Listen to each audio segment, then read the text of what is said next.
Sherman DD, shown here entering the water, is a standard U.S. medium tank modified to enable it to float and maneuver about in any depth of water. On reaching shore, the canvas side walls can be dropped and the main armament of the tank brought into immediate action. The canvas side walls are raised by means of compressed air, which enters rubber tubes spaced equally about the inner side canvas walls. The man in the bow is opening the valve, which will allow the compressed air to flow from two compressed air bottles through a pressure-reducing valve to the individual inlet valves at the bases of the rubber vertical tubes. As the compressed air enters the vertical rubber tubes, the canvas starts to rise, and the metal struts, which add rigidity to the canvas, move out of their folded positions in the bow. The rear canvas wall, as well as both side walls, rise simultaneously with the bow canvas wall. Here again, the struts at the rear are being raised with the canvas. The raising of the canvas walls continues until the vertical rubber tubes are in a completely inflated condition, the entire raising procedure taking from 4 to 5 minutes. The method of starting the inflation shown in this prototype vehicle, namely the opening of a valve in the bow of the vehicle, will be changed in the production model, which will have the pneumatic control valve in the driver's compartment of the tank.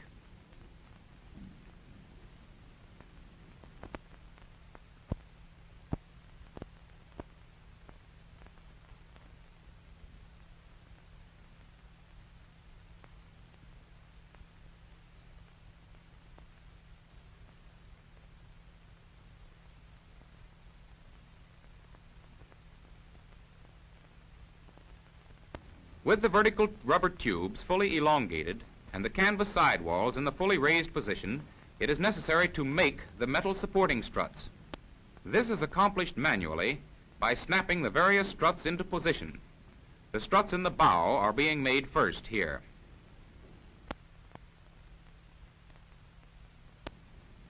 Next, the short struts at the side are made.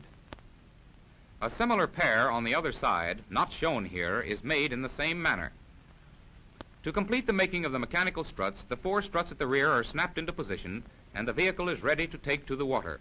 Were the Sherman DD to be launched from a landing craft for an assault on a hostile shore, the raising of the canvas side walls and the making of the mechanical struts could be done immediately prior to the actual launching. The entire procedure takes approximately 6 to 7 minutes' time. To lower the canvas walls, the struts must first be broken.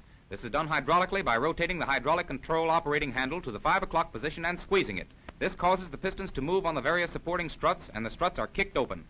To maintain the rear canvas wall at 1/3 height while the remainder is lowered completely, a special hydraulic valve is closed. The operating handle is then swung counterclockwise to the 2 o'clock position and squeezed, and immediate collapse of the canvas side walls results.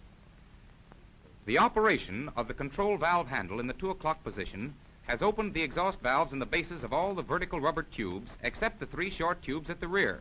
Should it be desired to fire at hostile shore groups from the shallow waters approaching the shoreline, the partly raised canvas in the rear would now protect the vehicle from incoming surf without preventing the guns from being elevated, depressed, or traversed. To complete the lowering of the canvas at the rear, the special hydraulic valve is now opened, and the main hydraulic control valve handle is again moved to the 2 o'clock position and squeezed. This opens the exhaust valves in the vertical rubber tubes, and complete collapse of the canvas side walls occurs. The canvas side walls can be completely collapsed in one operation by leaving the rear air tube valve open and operating the main hydraulic control to the deflating or 2 o'clock position. Complete collapse of the canvas side walls then occurs, the entire operation taking but a few seconds. When in the water, the Sherman DD is driven by 2 28-inch diameter 3-blade propellers, which can be raised or lowered hydraulically from inside the tank. To engage the propellers, the clutch is first depressed. This stops the tracks and the mechanisms which the tracks drive. The propeller plunger hydraulic control valve is then operated. This extracts the locking plungers which have been holding the propellers in the raised position, and the propellers then drop of their own weight. The clutch is released, and the propellers and tracks start moving.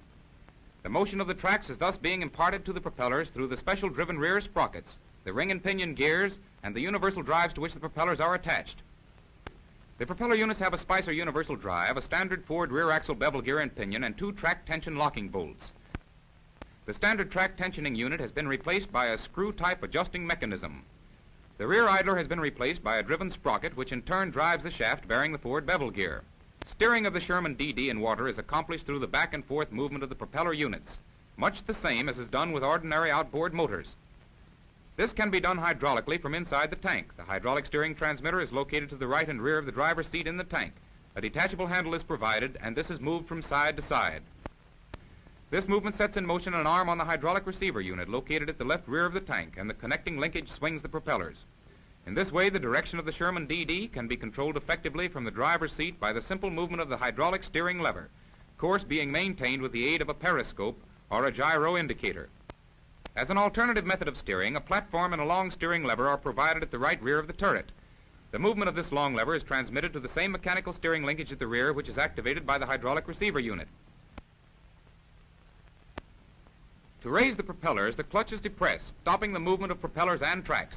The propeller plunger hydraulic control valve is then operated, and the propeller locking pins are again extracted. The main hydraulic control valve handle is then operated in the 8 o'clock position. The squeezing of the handle again sends the oil pumps in action, and the propellers are raised by the resultant oil pressure. The immersion indicator is located at the rear of the tank. Water at the height of this rubber diaphragm lights a small lamp inside the tank.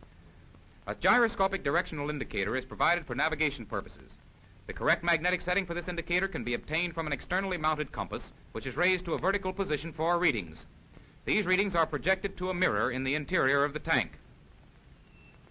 An electrically operated bilge pump is provided to keep the interior of the tank free of water. A toggle switch located on the instrument panel controls the pump motor.